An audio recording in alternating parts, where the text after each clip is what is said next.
국토연구원에서 발표한 자료, 전세 레버리지 관련 방안. 이거 그거죠. 전세가 떨어지면 깡통주택 엄청 늘어난다. 이거잖아요. 집값 20% 떨어지면 갭투기 40% 전세금을 못 돌려줄 수도 있다. 정책 브리핑 파일 보면요. 리스크 엄청 커졌죠? 그래서 보증금 승계, 매입 월별 신고 추이 했을 때 언제 많이 샀느냐?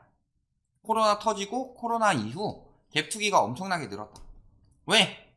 집값은 엄청나게 높아졌어요. 그러니까 대출을 받아도 내 집 마련하기가 너무 힘들죠. 왜? LTV는 40-50% 되니까. 그러니까 어떻게 산 거예요? LTV를 피해서 혹은 전세가가 올라가니까 갭투기로 집을 사놓고서 나중에 들어간다. 혹은 갭투기로 몇 채 사가지고 돈 벌어서 내 집 마련하겠다. 이런 사람들이 굉장히 많이 늘었죠. 그래서 갭투기 비중이 너무나도 많이 늘었다. 근데 이 상황이 저희가 늘 말씀드렸지만 전세가가 올라간 이유는 뭐다? 코로나로 인한 저금리 때문이다. 요거는 저희가 2020년 5월부터 계속 이야기했던 내용이죠. 그래서 20년 7월 31일에 임대차 3법이 발표가 됐을 때 저희가 임대차 3법 때문에 전세 뜬다고 모든 언론과 유튜브가 말할 때 저희는 아니라고 그랬어요. 임대차 3법 때문이 아니라 금리 때문이다. 그랬더니 다 와가지고 저희한테 상욕을 날렸죠. 근데 결론 어떻게 났어요? 심지어는 그때 임대차 3법 이야기가 워낙 많아서 예전에 제가 학원 강사 할 때 대학생이 됐는데 졸업반인데 유튜브를 봤더니 제가 나오더라고. 연락이 오더니 임대차 3법에 대해서 설명해 달라고. 그런 토론이 나올 정도로 굉장히 안 좋은 여론을 만들었죠. 특히 부동산학과 교수라는 작자들이 똑바로 가르칠 생각은 안 하고 정부 정책 까느라 바빠가지고 임대차 3법 때문에 전세가 튀었다 다 이런 이야기 했죠. 근데 저금리 때문이었죠. 그러니까 지금 전세가가 빠지니까 그 리스크가 그대로 나오는 거죠. 그래서 전세 레버리지 리스크는 뭐 보증금이 미반환되던가 아니면 임대주택이 법원 경매로 넘어가는 것으로 정의. 왜 정의를 이렇게 하느냐. 이것에 대해 대책을 마련해야 되는데 물어보신 것도 관련 방안이잖아요. 그렇죠. 미반환 위험주택 비율이 매매가격 하락에 따라서 엄청나게 많이 늘어나고 있다는 거죠. 시나리오가. 그래서 20% 하락하면은 보증금 미반환할 수 있는 될 수 있는 주택이 40%. 뭐 그런 내용 드립니다. 뭐 계약갱신 청구 어쩌고 저쩌고. 핵심적인 부분은 저거죠. 그러면서 정책 제안. 임대인의 보증금 상환 능력을 확인할 수 있는 체계를 마련하고 능력이 높은 임대인과 계약이 이루어질수록 제도적 개선이 필요하다. 물론 요거는 당연한 거죠. 요거는 당연한 건데 안 돼 왔었던 거고. 그래서 그나마 이번에 정부에서 시행하는 게 뭐예요? 전세가율 90%로 보증보험 제한이죠. 사실 요거 한 60-70%까지 떨어져야 돼요. 보증보험 안 되면 사람들 계약 안 하게. 그리고 또 뭐예요? 보증금 예치 제도를 도입하여 보증금 예치를 의무화하거나. 좋은 방안입니다. 좋은 방안인데 누가 이렇게 할까요? 갭투기 왜 해요? 돈이 없으니까 갭투기를 하는 거예요. 돈이 있어도 갭투기를 하지만 물론 소액으로 저 집을 살 수 있게 만드는 게 갭투기죠. 그런데 그 전세 받은 것을 예치하라고 한다. 누가 살까요? 예금 금리 받는 것보다는 그래도 월세 놓는 게 나을 텐데 웬만하면. 대출 이자가 많이 나가니까 전세에 놓고서 갭투기로 사는 사람들도 물론 있고. 그런데 갭투기 할 메리트가 없다. 그러면은 적게 시행이 되면은 아마 우리나라 전세는 진짜로 전멸이 될 겁니다. 종말이 올 거예요. 좋은 정책이 될 수는 있으나 그런 거죠. 공산주의 망했어요.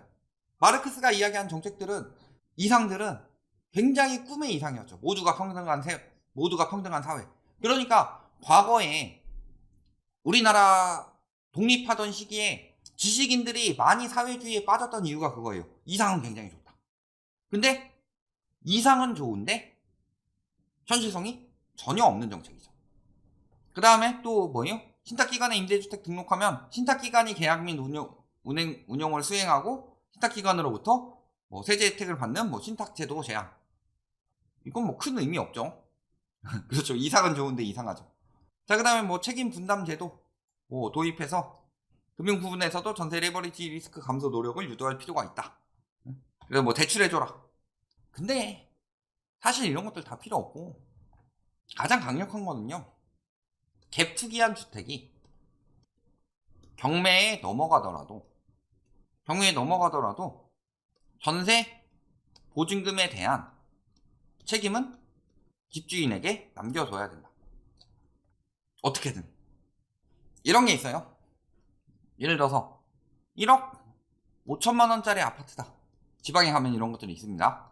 그랬을 때 여기에 1억 4천을 전세를 놓고요. 집을 사요. 요 1천만 원을 가지고 했어요. 갭이 적으면 장점은 뭐냐?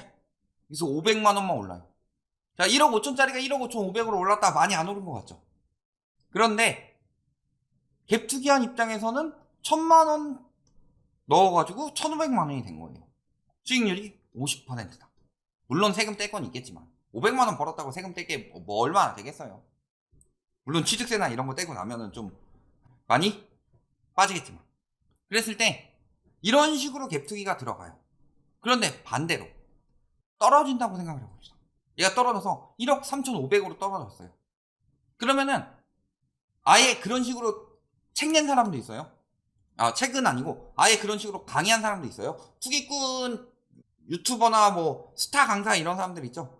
책 내고 했던 스타 강사 중에서 예전에 안 되면 경매 넘기라고 싸게 갭투기 들어간 다음에 오르면 팔아서 돈 벌고 안 되면 경매 넘기든가 아니면은 세입자한테 웃돈 받아서 팔라고 그런 식으로 유도를 했습니다. 왜? 이 집에 대한 권리를 포기하게 되면 이 전세금에 대한 권리도 포기가 되니까.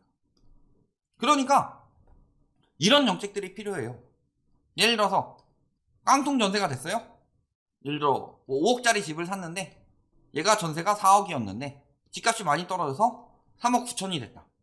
깡통 전세가 됐죠. 그러면은 이 4억에 대한 책임은요. 예를 들어서 이거 경매 3억 9천인데 경매 4억에 나왔다고 합시다. 계산 불편하니까. 한 차례 유찰이 돼서 20% 빠졌죠. 그럼 3억 2천이죠. 3억 2천에 팔렸다. 그러면은 남은 8천에 대해서 채권으로 기존에 가지고 있던 사람이 무조건 갚도록 만들어야 된다. 당연히 갚도록 만들어야 되는데 이게 정책이 이상한 거예요. 그런 방안을 내더라도 문제는 뭐예요? 배째. 나 돈 없어. 이런 경우도 미리 대비를 해야 되겠죠. 그래서 아예 원래 기본적으로는 보증 금지가 아니고 개인 자산인데 왜 이래요가 아니고 전세가율에 대한 지침이 정부에 있어야 된다. 그래서 저희가 그런 말씀 많이 드렸었죠. 공시가격 대비로 한 60, 70% 수준의 상한선, 전세 상한선을 둬야 된다. 이런 이야기 하면은 또 우르르 몰려와서 그런 이야기 합니다. 내가 내 돈 주고 내 집 사가지고 한다는데 정부에서 뭘로 막느냐. 근데 니들이 그런 사기를 한참 쳤으니까 당연히 니들의 사유재산만 생각할 게 아니라 세입자들의 사유재산을 보장을 해줘야 될 거 아니에요. 전세금, 나는 여태까지 전세금 한 번도 안 빼놓고 다 돌려줬다. 그런 사람 정도나 이야기할 수 있는 거고. 그래서 일단 기본적으로 그런 정책들이 필요한데 당장은 안 되죠. 그러면은 핵심적으로 일단은 첫 번째 지금 깡통주택 터지는 것에 대해서는 아까 이야기한 대로 집주인 부담으로 넘어가도록 만들어야 된다. 뭐 말소 기준 권리해가지고 경매 받은 사람이 들어갔는데 전세입자가 안 빼고 있어요. 이럴 수는 없죠. 그러니까 강제로 전세권자가 자기 전세 내준 갭투기꾼한테 원래 갭투기꾼한테 가가지고 압류를 넣든 뭐라든 이런 식으로 받을 수 있도록 만들어줘야 된다. 그 다음에 또 전세가 자체의 상한선을 두고 그 다음에 전세 자금 대출도 줄여가야 한다. 이게 전세가 거품의 핵심이었기 때문에요. 근데 문제는 풀긴 쉬운데 맞기는 어려워요. 풀긴 쉬운데 맞기 어렵기 때문에 예를 들어서 지금 뭐 5억까지 대출이 풀려 있는데 여기 80%까지 대출을 해준다 라고 하면은 나중에 이제 차츰차츰 해가지고 뭐 1억대는 1억까지는 80% 해주고 뭐 2억까지는 70%, 3억부터는 60%, 4억부터는 50%, 5억 이상은 뭐 40%. 한 번에 이렇게 못 줄이죠? 그러니까 여기서부터 10% 줄이고 그 다음에 10% 줄이고 10% 10% 줄이고 10% 줄이고 이런 식으로 해서 고가 전세에 대해서 대출을 차츰 줄여가야 된다. 그래야 전세가 폭등을 막을 수가 있어요. 아예 없애버린 거는 지금 상황이 안 되니까.